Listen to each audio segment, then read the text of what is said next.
All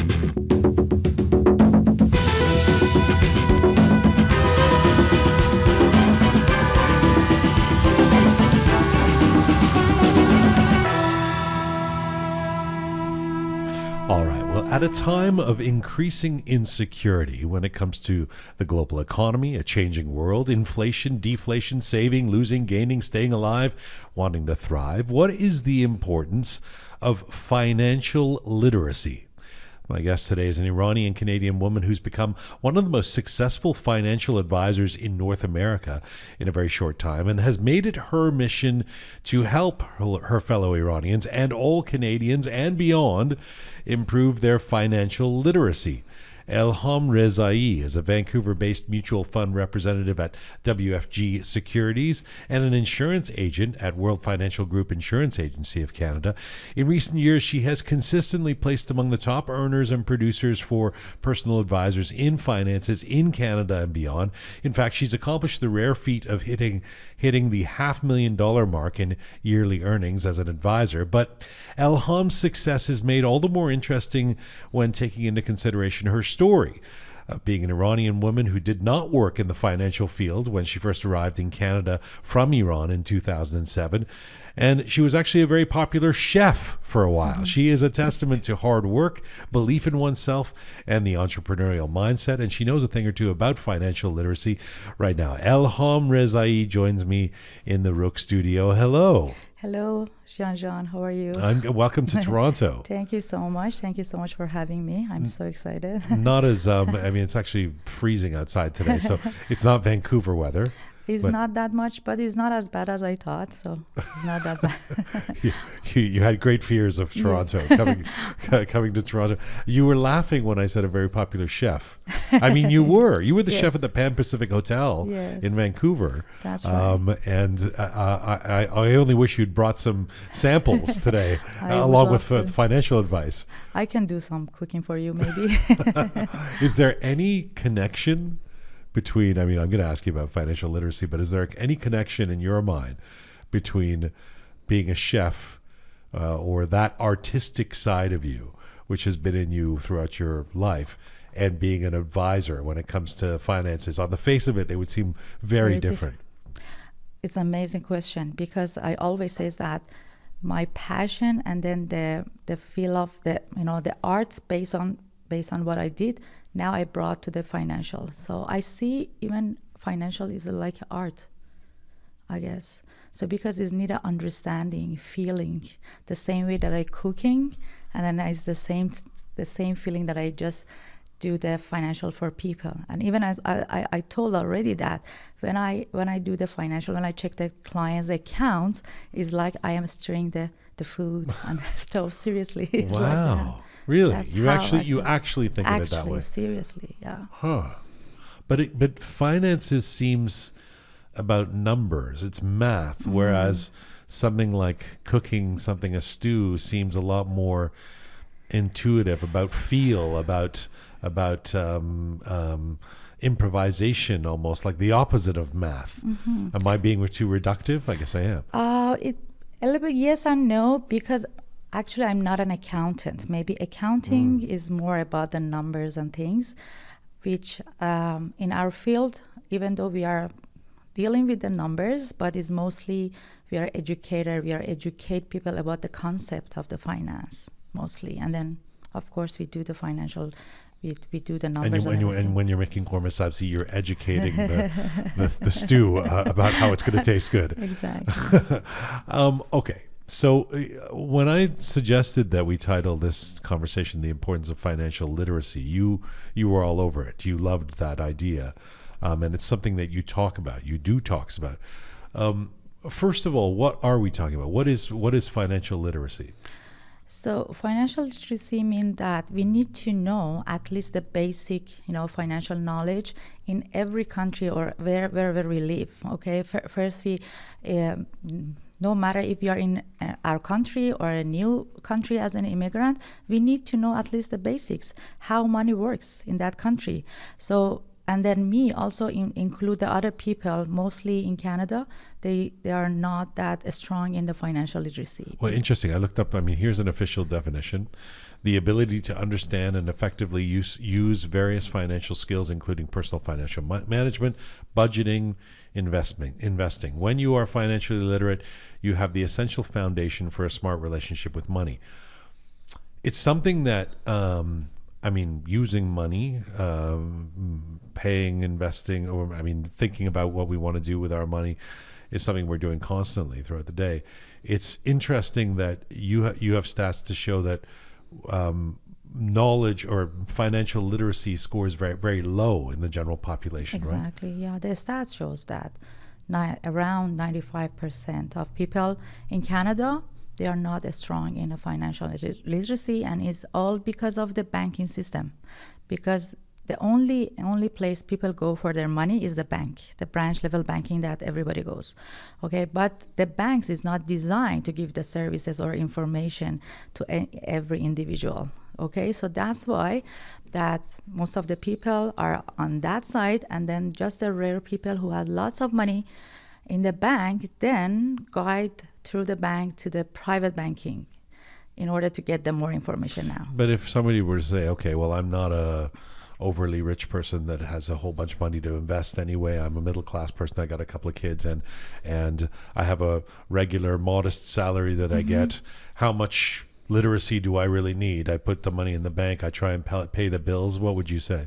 Is really different. We need to know. We need to know the basics, because there are some benefit through the government, even for us, through the registered account in Canada, that we could take advantage of if we know about them. If we don't know, doesn't matter how much money we have. Even I can show people now that even with $25 per month, they can build a wealth over the time. So because we need to know how to manage, and that there are different ways of investing and then growing money that we don't aware of. So, and then I had the same problem when we came to Canada for first 10 years, and then I was a chef, so we did our life. We did lots of mistakes, and then we lost so much money, and then we didn't know much, because everybody needs to ask and question from the people, from the friends. That's how we learn. We don't know much. And then when you go to the bank, because also, as I mentioned, the bank are limited to answer you about the details, so you cannot find out the right, information about What's the an finance. example of that? What's an example of something that I cannot find out from my bank advisor that I would get from a financial advisor like you, from somebody who's outside of that system? For example, the right way of using the accounts that I mentioned. For example, we have TFSA account, RESP account, which, for example, my daughter's RESP account, which is the account for the education of the our children, and then it's going to be granted with government. But the important is that how the money that we contribute in this account, how should grow over the time. That even sometimes is not, that investment is not exist in the bank. What is the, I'm going to ask you about how you got into this and your mission around financial literacy, and your story, which I mentioned in the introduction, is so remarkable. But I mean, just on the face of it, again, as an introduction and in general terms, what's one of the biggest mistakes that people make when it comes to their own finances that you very early on go, okay, here's how I can help someone?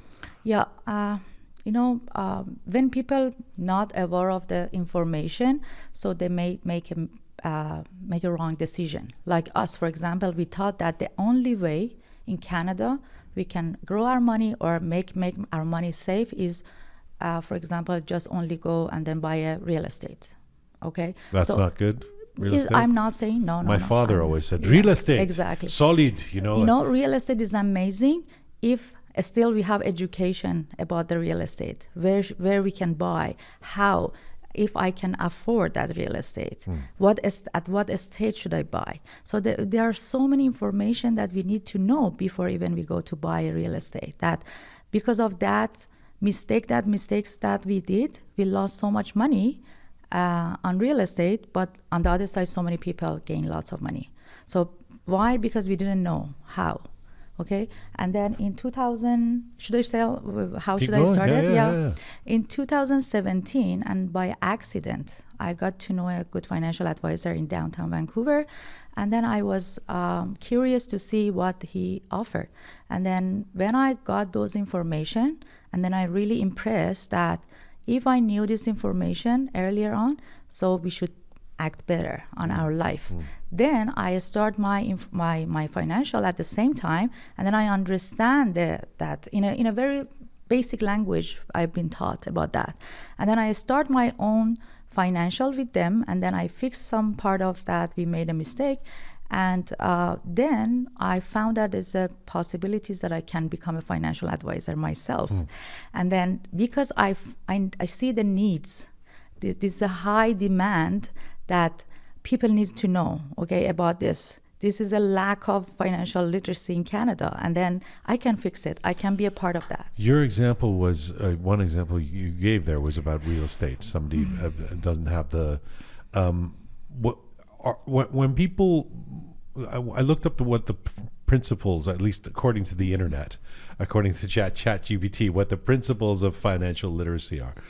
And amongst them was earn, spend, save, borrow, protect. You mentioned protecting your money.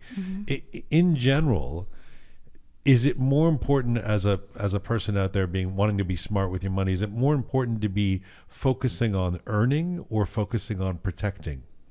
Both of them, all of them at the same time. We have to, we make money. At the same time, we need to know how to budgeting our life, and then how much cash flow we have every month, for example, after all the cost and debt and taxes that we pay, and then we plan on that. And then saving is a habit. Everything starts from saving. And then because we just think about the real estate, for example, in a big scale, that is not easy for everybody to buy real estate. Is that right? Even though it's a good option for them, but people doesn't have that much money to invest on the real estate. So but people, because they don't know that there are other ways of saving and growing their money, they think that they have to have lots of money in order to invest. Yes. But I can show them that even with a small amount of saving, so everything starts from saving, which so many people do saving and so many people not. But we have to get to the habit of saving, but at the same time, we have to grow our saving in a right way, in a better rate of return. That's what people don't know, that in the bank, the majority of people, when I ask them how much savings accounts rate of return in Canada, in the bank, normally people say 3 to 4, 1. That's the answer that I get, from people. But it's not true.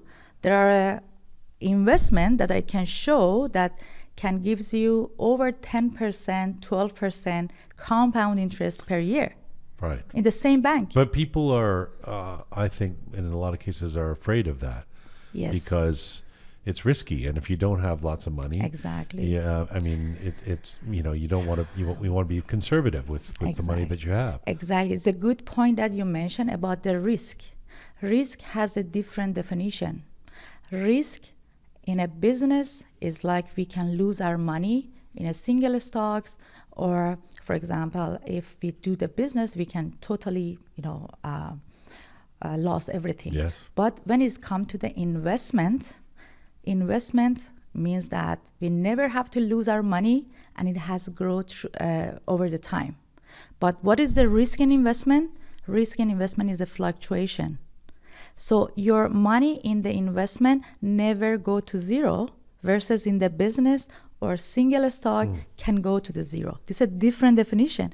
That's why people don't know. When I go to the bank, for example. But even hang on a second though. If you're, because people have, once in a while somebody will come to me and say, hey, put $10,000 into this crypto thing and let's see how it goes. And I go, well, I don't necessarily have $10,000 to play with.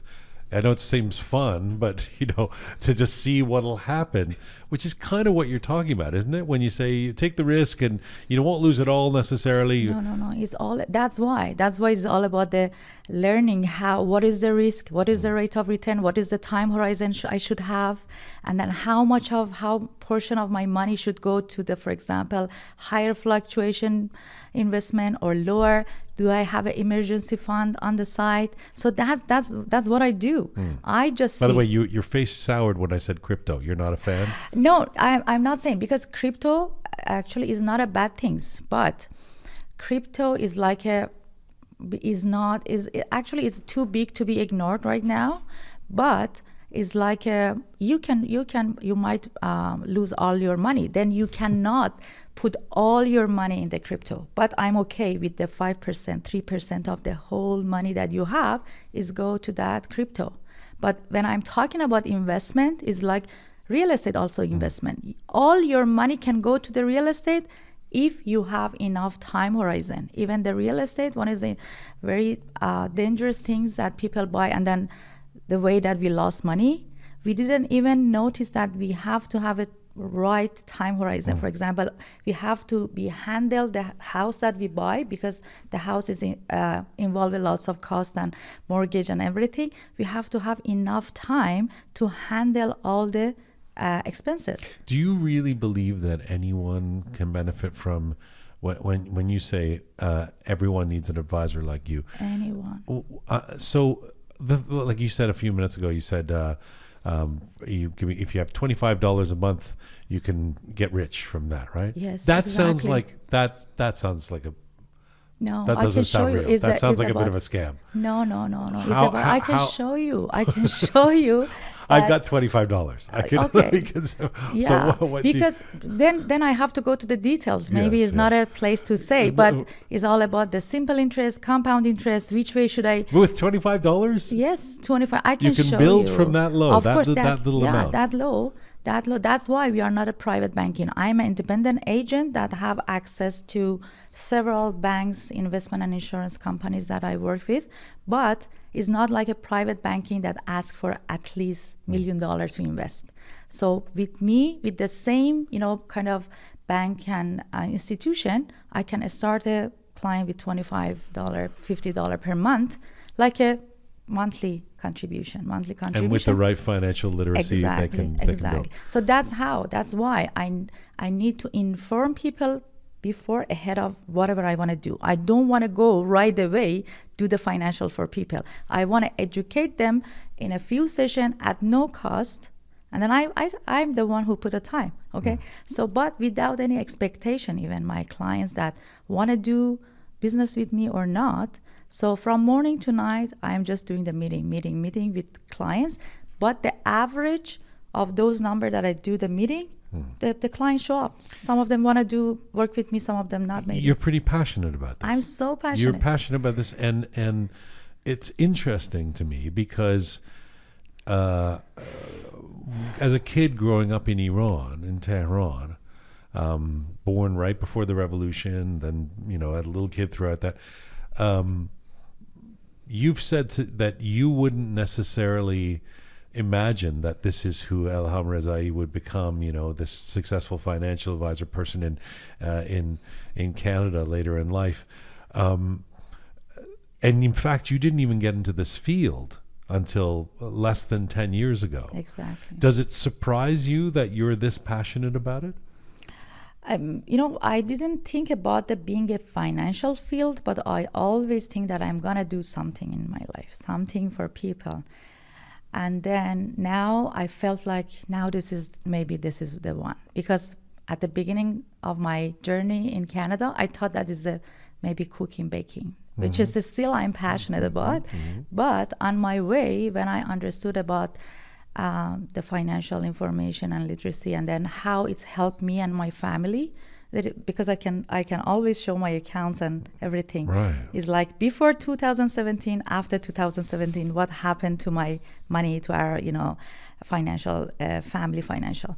So, but I always wanted to do something, and then I feel like it was the right path that I can recognize on my way, because that people get some opportunities in their life. Anyways, it's all right, but sometimes people don't see the opportunity. But I feel like I saw this opportunity because I was waiting for this opportunity for long.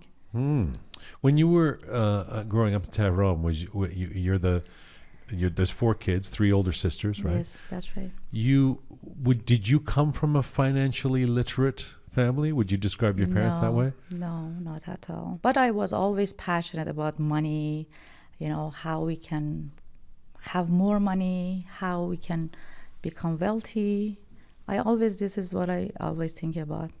Really? You were, Yeah. as a kid, you were Yeah. thinking about that? Yeah. And did you have those conversations with your dad? Yeah, I had with my dad. Dad, you should be investing in this mutual fund. Exactly. Not mutual fund that In time. 1980s Iran? Even Yeah. now, it was not existing in Iran, or at least I didn't know. But about the real estate, gave my father, for example, just sell this one, buy this one. But I had an idea, but nobody listened to me. That's now I just can execute whatever I want now myself. You get married in Iran at a very young age. Exactly. How old were you when you got married? I was 17. 17. And then you have kids. Yes, I have 2 daughters. And so you're this young mom in Iran.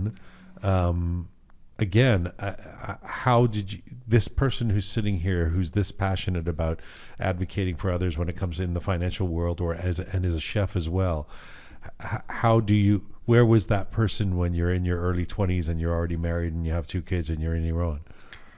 I had a great life that time, but it was not my improvement. I didn't have much improvement as a Elham. As a family, we grew very well. I raised my daughters in a good way, but I always wanted to do something that my pathway changed by me married. When I married, that's what I wanted to do, is change to the different path, which is not bad. It was amazing, but it's different from what I thought. But I always thought that if I come to Canada, then I'm going to start doing something for myself. You always wanted to come to the West. Yes. Why did you want so badly to leave? I don't know. From my childhood, I wanted to go out of Iran. I wanted to see other people. I really like people, and then I wanted to see non-Persian people. That's why I like what thing I like about Canada, about the multiculturalism, and then you like the non-Persians. Exactly. No, yes. I love Persians. Most of my clients are Persians, but at the same time, I always like to have a friend, or I see the other cultures, because I think that the life is not just being in one country, born in one country, and then die in one country, and then not seeing all other part of the world. So I wanted to see, and then even it was not enough for me even to travel to West. It was not enough because it's a short term, 2 weeks, 3 weeks. I wanted to leave. I wanted to feel. And you always knew somehow that, it sounds like, that you're the flowering of Elham in terms of your entrepreneurial prowess would happen when you get to the West. Exactly. And it did. Yes. Because I wanted badly. Yeah. By the way, your family is still in Iran, or? My siblings, yes. My parents. They are. Yes, they are. And what do they make of the fact that you've now become this successful financial advisor person? Yeah, they really proud. They always encourage me. They really like about that. Are they surprised? They surprised, but at the same time, we knew that you can make it, because it was not easy. It's not as easy as you think that. The immigration to Canada or any other country is not easy. No, I don't think it's easy at all. We had lots of ups and downs, but I like this ups and downs, because this ups and downs, make me a better version of myself. Even I was in Iran, I never thought of the money, because whenever I was in my father's or after marriage, I didn't have a money problem. Even if I was not at that wealthy people, but I didn't have, as an Elham, I didn't have a money problem.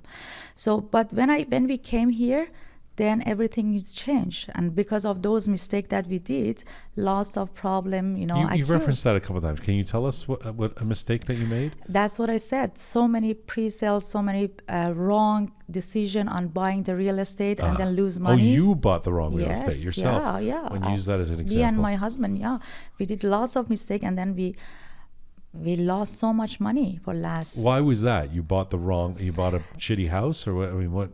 Yeah, that's what I'm saying, that when you don't know your goal, your time horizon, the tolerance is very important. It's not just you buy a house and then that's it.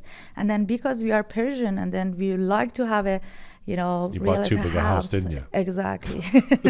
You bought a And big fancy house, and then you were bankrupt. Exactly. That's what now I understood, that we shouldn't put all our money in one, for example, house, or is not necessarily even buy the house in the area that we like, because Persian like to live in a nice place of everywhere they go, and then is not that kind of affordable places. Is that right? It's so funny you should say that, because one of the things I'm going to want to continue with your story, but just as a sidebar, one of the things I was going to say to you is, with Persians, we talk about it on Roqe pretty not regularly, but it's come up a few times.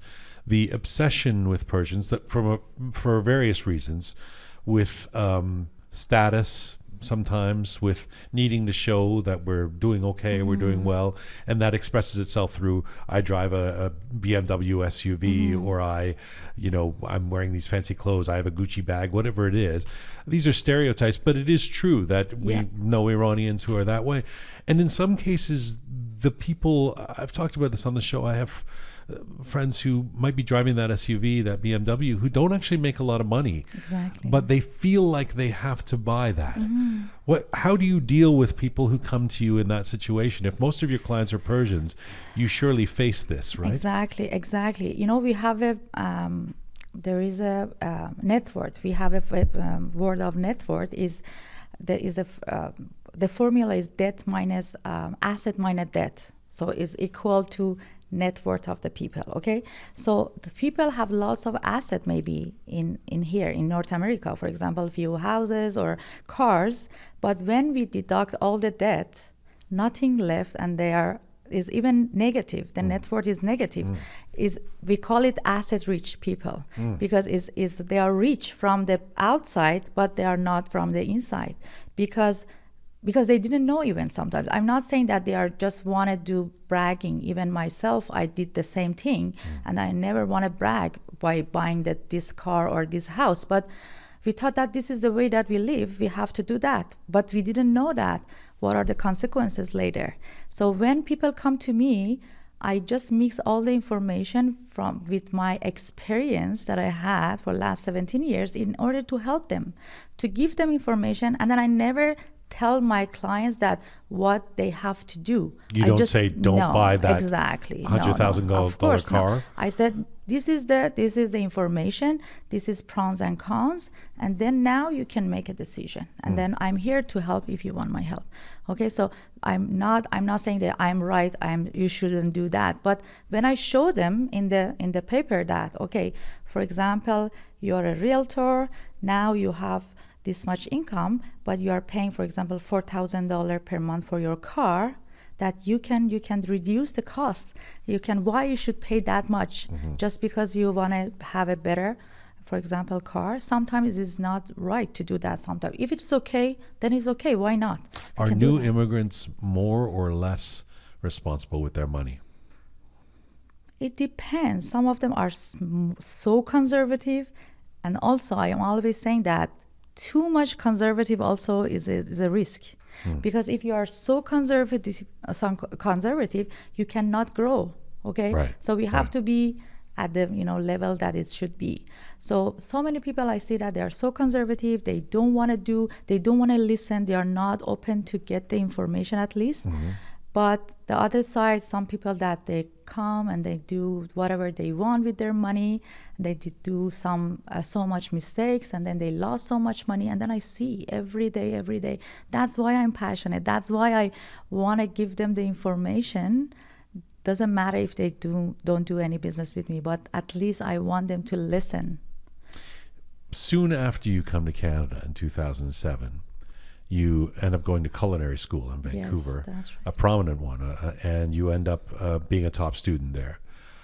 You become a chef. You work at the Pan Pacific Hotel, a fancy hotel in Vancouver, etc. What did you learn from that period of your life being a chef, and then you start creating your own products, etc.? What did you learn that you carry with you now, and that makes you such a successful financial advisor? I learned a lot from the time I started the culinary. Oh my God, so many things that I didn't know, and then it's make me being involved in the society, because when you come to the new country, you don't know even the food. Even the ingredients you don't know. Even you want to go to the restaurant, you don't know what to choose. Is that right? So by me going to culinary, so it's a new window open to me to the West culture, and then it was amazing experience. I never regret that I went through that, and then I'm so happy that I did. I met so many people, and then add to that point that I said that I wanted to be involved in non-Persian community, and then it's happened that time because the school that I went, no Persian exists in that school that time. And then when I started working at Pan Pacific, all the chefs, everybody was non-Persian, that I enjoy just getting the information involved and then going in the middle of the society of Canada, because most of us, when we come to Canada or any country, we live for long, but we are on the side. We are not in the middle of the society. Right. Is that right? Because, for example, because of the English barrier or so many things that we cannot. But for me, working at Pan Pacific Hotel, I said, wow, I'm working with Canadians here together. And then every didn't day. Start teaching them how to make fesanjun or something? Yes, I try. You know what?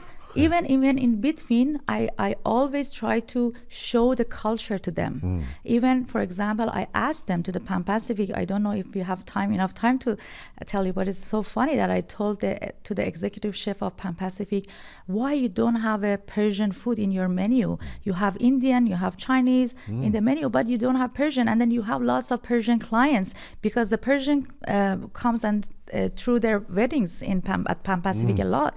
And then I said, because we don't know the food, and then we don't have anyone to make it for us. And say, I'm here, I can make it for you. And that caused that, because I asked a lot from that chef executive, and then the chef said that, okay, Elham, there is a party at Pan Pacific. I want you to cook Persian food. And then I did for 300 people. I made a food, Persian food. I made qeyman-e-sar. Can you believe it? Even some people, Persian people, don't know is a specific to the city of the Iran, which is really delicious. And then I made Mirza Qasemi for them and kashk badamjun. So, and then I just all myself, and then I feel proud that now in that hotel that it serves Persian food. And then even the chefs that time, I remember that they liked the zereshk, barberries. And then I said, we never see that. And then they asked me to buy for them a few package in order to just eat. Seriously. And then I did a lot for the culture, to show the Persian culture, Persian food. Whenever I was at a school and also at the hotel, I try my best to just... But you moved on from that, and there's something that you've said that I find really interesting, where you had this eureka moment, or this moment of clarity, where you said, I realize that I've been a consumer and I want to be a producer. Exactly. What does that mean? Yeah. From the time that it came from my childhood. When I went out, because I said that I belonged to the middle family, when I saw for example, big stores, luxury stores in the street, and I said, okay, who owns those stores? Who can afford to have that kind of business? And then me, as I grow, and then I said, okay, I want to do something in society. I want to be producer. I don't just want to be consumer. So just use things that other created. Every day, everything's created. For example, laptop, whatever, we use that, cell phone, all the technologies. So someone create those ones. Why not me do something outside? I don't want to be at home, just use and spend. That's it. It's not what I wanted. I want to do something. So now I feel like, so it's a start from the journey of the culinary, that I think that I'm doing something. I was so passionate about that. But when this opportunity came across, I feel like, no, maybe this is better. And then after 10 years of hard work on the other side, I made a decision. I did my research and everything, that I feel like now maybe this is the one that I thought is take me there.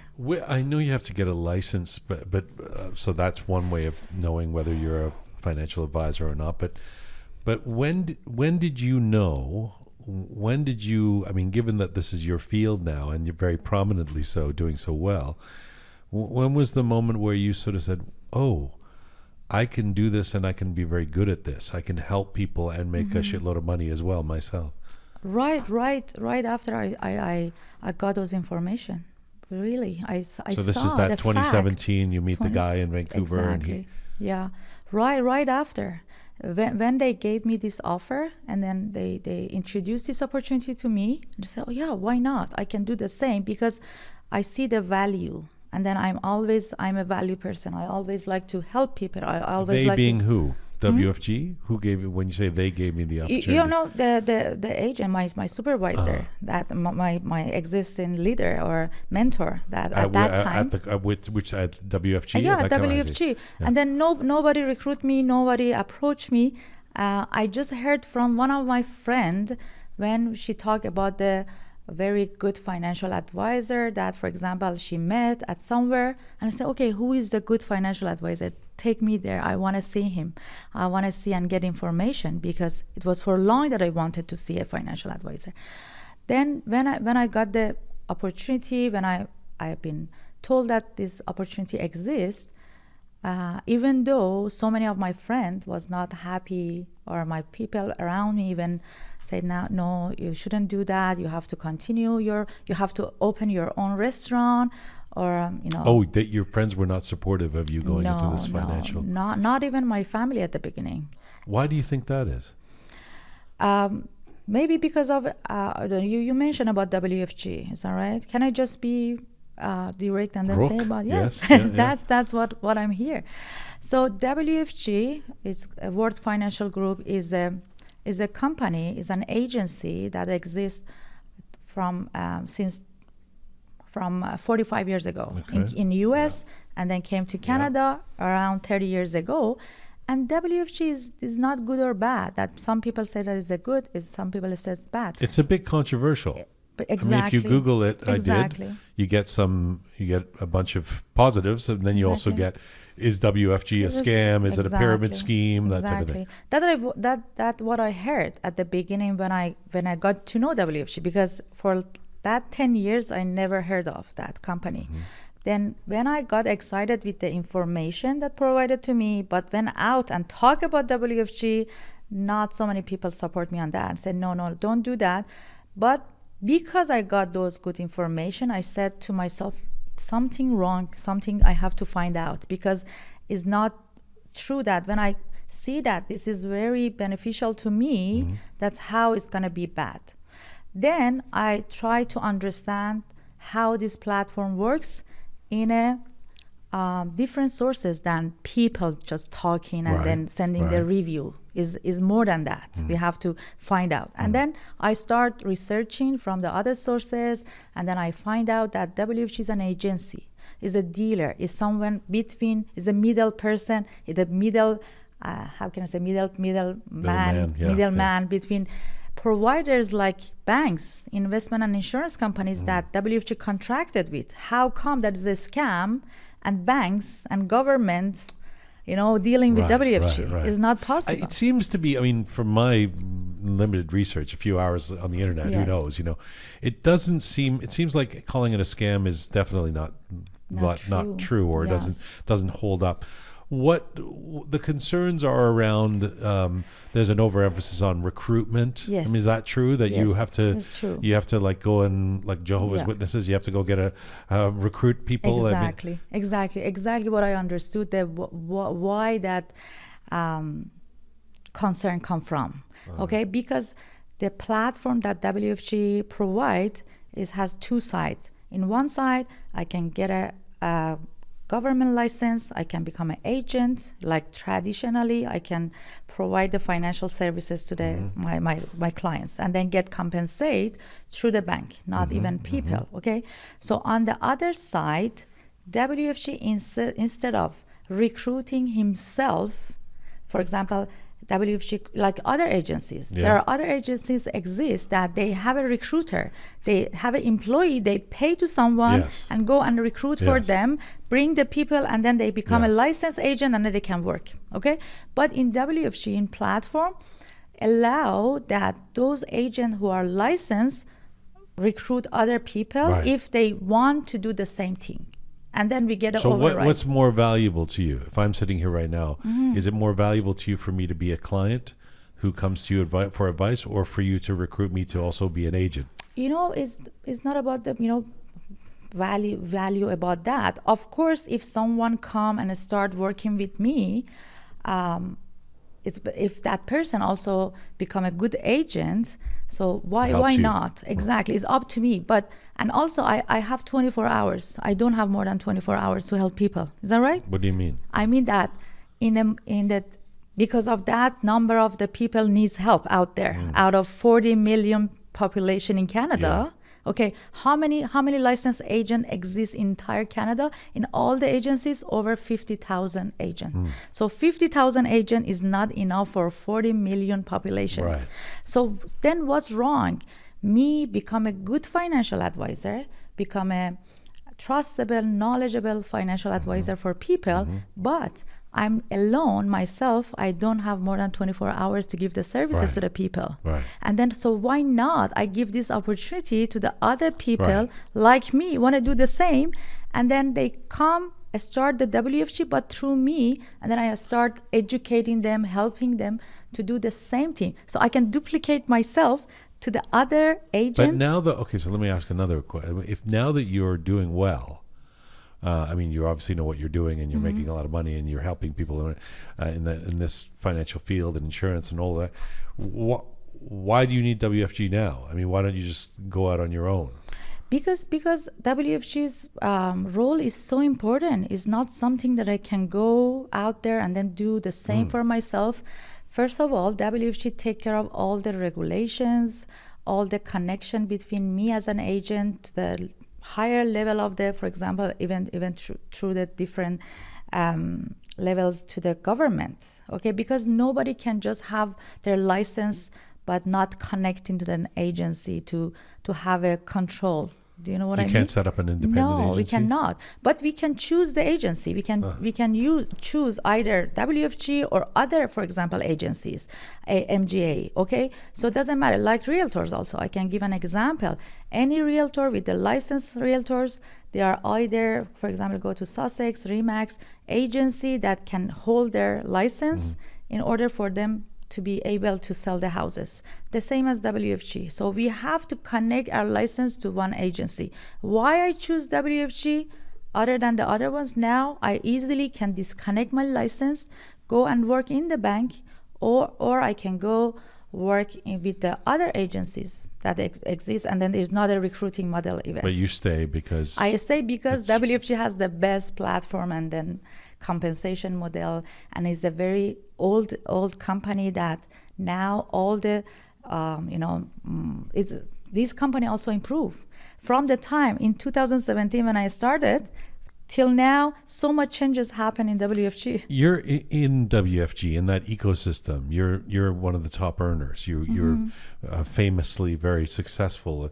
You said it's like 80,000 agents in North America, and in 2021 you were like number 2 or something. Or, yes. So why are you so good at this, do you think? Because I work on myself. Because from the beginning, as I mentioned, when I understood what is the weakness in WFG, I found out that, okay, people come to WFG and then they think that they can become wealthy fast by bringing other people to this field. They can make a license, they can make money, and that person can get an override and they become wealthy soon. No, it's not true. So then I said, I'm not a people dealer. I'm not the person who come to WFG to just bring the people, but first I want to become a good, trustable, knowledgeable financial advisor. That's why I started educate myself about the financial. I made a commitment to myself, Elham, you should become a good financial advisor to not ruin the people's money. Because in any field, not only our field, in different in a real estate, in accounting, one accountant can do a good job or the other one maybe not. So people find their own accountant. Is that right? That's why we ask, okay, if this is a good accountant, I can go. If this is a good doctor, even we talk, we ask if our friends. And also the right fit. Exactly. Yeah. So that's why in any field, some people doing good or not. And then based on just by getting the license, it doesn't mean that I'm professional. I still, after I'm getting license, it's just my journey started to just learn how to do the financial for people. But because we have a good mentor also in our system, so the information was provided to me, and then all the information is provided through the banks to me. So banks have lots of agent, the insurance company, investment companies has hired lots of agents in order to teach me as an agent, in order to be in front of people. Okay, so what I understood from the beginning, Elham, this is not an easy pathway you want to go. It's not that you can become wealthy that fast. You have to work. But you did. But yeah, so even I can let you know why. Okay. Because even at the beginning, I knew that is a good opportunity for long term. I can become wealthy, but I didn't know that in the third year I can make $500,000. So why? Because if you educate yourself in a right way, and because the demands is a lot out there, of course it's so hard for you to start. So many no's I heard, I cried several times from my friends and people that say no, and then I said, please come to me, and then I want to explain those information to you, and then say, no, you want to sell to me. So I pass all those days, but I educate myself in a good way that I can do a good job for people. Then the trust, whatever I already done for the client, then the clients understood that how I'm just, trustable, I'm just passionate about this business, and then how I can manage their money. They refer me to the other people. Very soon, then my transaction goes high, because people needs trustable person. I'm not just saying I'm good, but I mean that I care about that people. Word of mouth is happening. Yeah. Are you more valuable when the economy is booming or when the economy is in trouble? Doesn't matter. Can you believe that? Because we don't chase the market. We have our own plan. Anyone come right now, because we don't know what's going to happen next year or so, we have our own plan based on the client situation. So we don't afraid of the market, as long as we have a good, plan. Okay.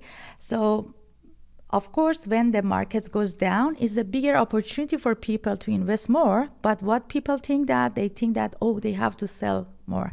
They do opposite. Exactly is one of the other things that people don't know. Most people that when the market goes down is a more opportunity to invest more even.